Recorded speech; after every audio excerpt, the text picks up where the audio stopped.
Good afternoon, friends. Praising good performance is easy, but what about those times when someone on your team needs a kick in the butt more than the pat on the back? Today, while doing a performance appraisal of friends, of my colleagues, suddenly noticing on the weaknesses and I'm asked to communicate to them, I thought today I might as well talk on the topic. I got the topic for the today, and that is use instructive approach to give negative feedback or constructive criticism. In that case, you need to give some negative feedback and do it without, you got to do it without demotivating or demoralizing the other person. This task will explain exactly how to do this. Before we get started, though, it's important to remember that the goal of a feedback is not to tell people what to do and how to do it. That's mistaking the process for the goal. The actual goal of feedback, even negative feedback, is to improve the behavior of the other person, to bring out the best in his performance. My friends, make negative feedback unusual. When a work environment becomes filled with criticism and complaint, people stop caring because they know whatever they do, they'll get raked over the goals. So give some positive reinforcement for every negative comment.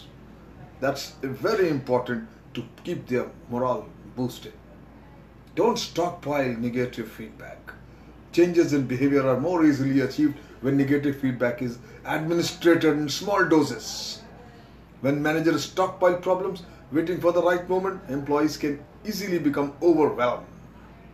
Feedback is the best given in real time or immediately after the act or the fact.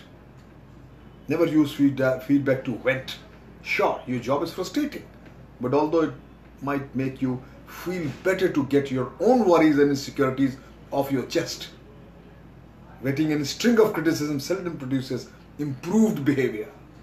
In fact, usually it brings other people into the fray.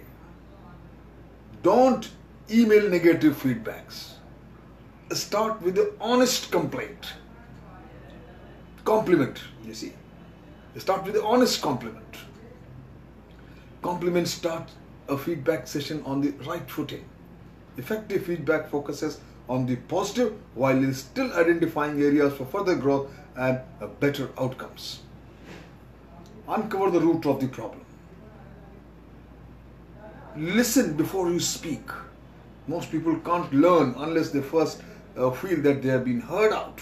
Effective feedback means paying attention and giving high quality feedback from an emphatic place.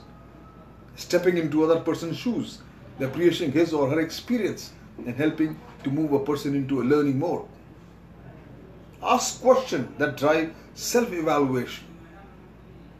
Much of the time people know where they are having problems, and even they have ideas about how to improve. Asking questions such as, how could we have done better? What do you think could use improvement? Involves the other person's building a shared plan. Coach the behavior you like to see. Be willing to accept feedbacks too. If you truly believe that negative feedbacks can improve performance, you should be willing to accept it as well. In fact, few things are more valuable to manager than honest feedback from employee. It is to be treasured rather than discouraged or ignored. Remember, while giving constructive criticism, be nice. Don't let feedback look like a criticism. Project as a learning opportunity. Explain better ways of doing. Demonstrate. Develop a culture of taking negative feedbacks in right spirit. Explain why feedback is important.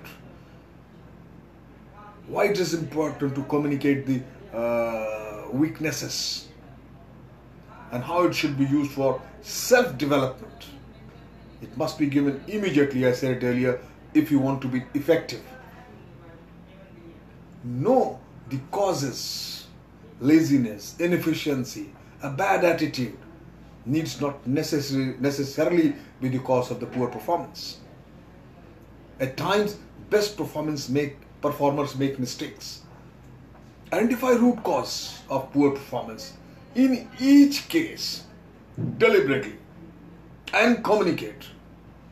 Identify these problems, and when you explain to them, they will agree. Factors like lack of resources, training, misplaced priorities, stress, work overload, or personal problems can also contribute to poor performance. Look beyond the symptoms and discover the underlying cause. Always let the subordinates that you care about them and are interested in their professional growth. After knowing the causes, you're being nice to them.